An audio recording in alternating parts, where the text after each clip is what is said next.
The world was gone. In an instant, everything familiar had vanished, replaced by a silence that felt endless and absolute. One moment, Zara was in her dormitory, surrounded by the comfort of her books and the soft hum of distant voices. The next, swallowed by darkness so complete it felt like the world itself had ended. Dust and grit choked her scream into a cough, the air thick and heavy, making every breath a battle. Pain shot through her body, her arm twisted at an unnatural angle, her legs pinned and numb beneath the crushing debris. This wasn't a nightmare, it was real, and it was terrifying. The fear was raw, immediate, and overwhelming. Panic clawed at her throat, making it hard to breathe, her chest tight with dread. She remembered laughter, friends, excitement. Now only silence remained, echoing in her ears.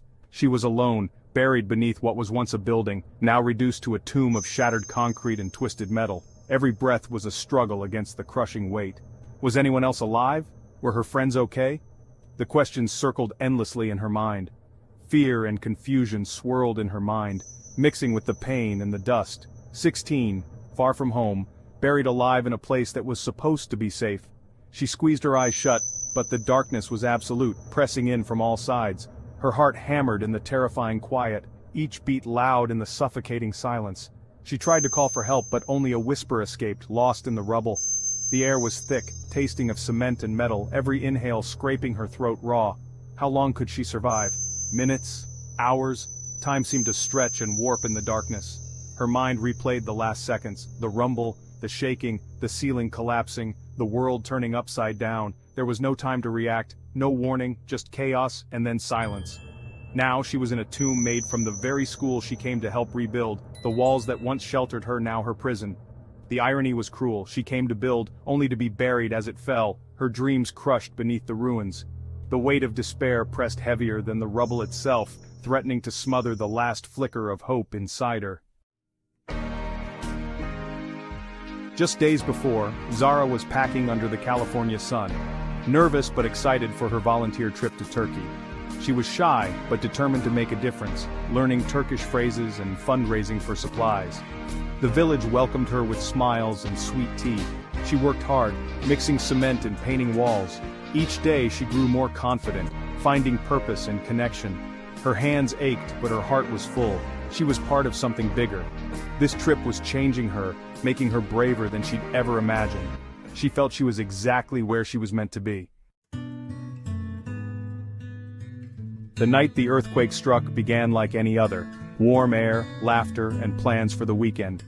The city was alive with the gentle buzz of summer, neighbors chatting on balconies, and children darting between pools of lamplight. Inside, Zara joined a card game, surprising her friends with her competitive spirit and quick wit. The room echoed with playful teasing and bursts of laughter as the game grew more intense. Later, she called her parents, sharing stories about her day and proudly showing her paint-stained hands, evidence of a creative afternoon spent with friends. "I'm having an amazing time," she said, her voice bright with excitement and hope for the future. Her parents smiled, proud and relieved to see her so happy. "Stay safe, we love you," they reminded her, their faces glowing with affection. "I love you too," Zara replied, not knowing it would be their last conversation for a long time. The call ended, but the warmth lingered. She returned to her room, slipped into bed, and listened to the quiet hum of the fan, the gentle rhythm soothing her thoughts. Grateful for new friends and the person she was becoming, she drifted off to sleep, her mind replaying the day's joyful moments. The world outside was peaceful. The ground felt solid beneath the city's feet. There was no warning, no hint of what was to come, no sign of the violence waiting beneath the earth, hidden deep below the calm surface. In the calm of that Turkish night, disaster was poised to strike, silent and unseen. Zara held on to the day's happy memories as she closed her eyes, letting the comfort of friendship and family fill her dreams. The smile of a child, laughter with friends, the ache of honest work, these simple joys lingered in her heart. These were her last thoughts before the world changed forever, before everything she knew was shaken to its core. In the stillness, disaster waited, patient and merciless, just beneath the surface.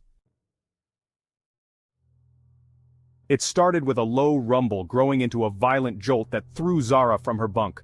The building groaned and twisted as the floor pitched beneath her. Screams filled the air, then were drowned by a deafening roar. The ceiling collapsed. Zara fell, then was crushed by debris.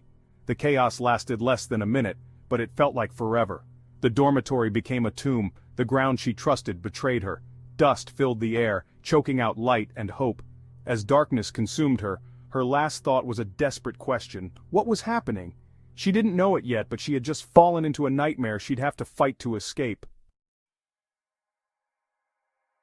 Zara woke to a sharp, throbbing pain and utter darkness, her arm wedged painfully beneath a slab of concrete, her legs pinned and immobile.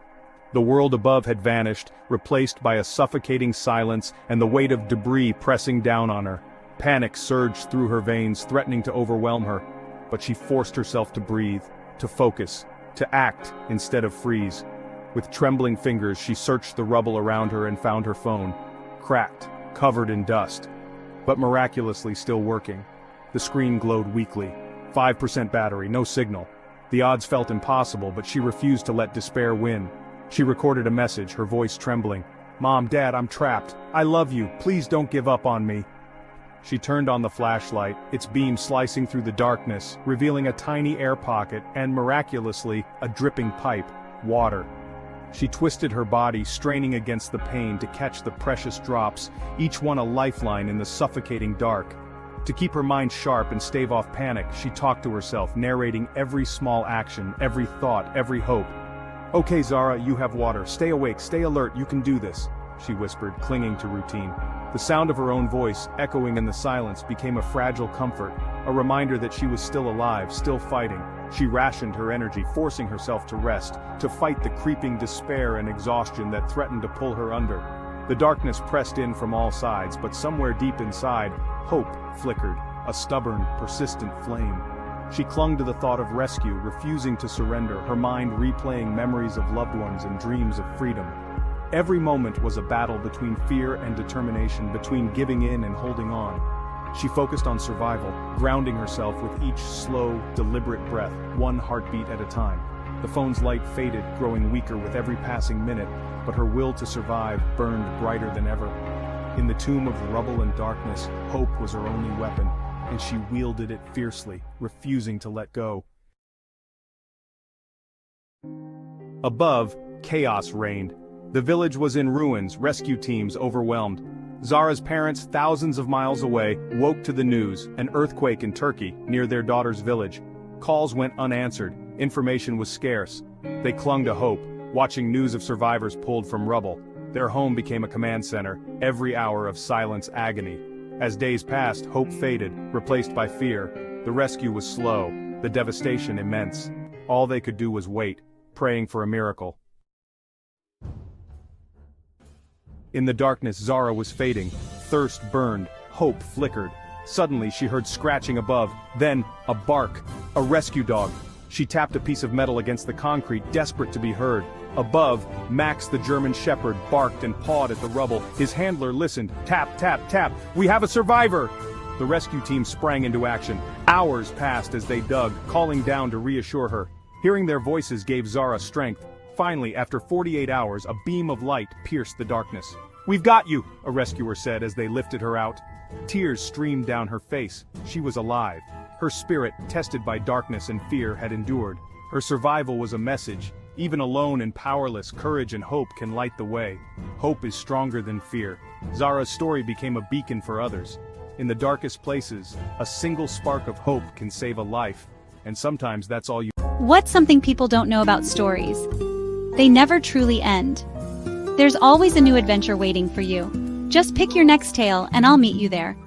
Subscribe to the Story Circle and let me know which story I should tell next in the comments.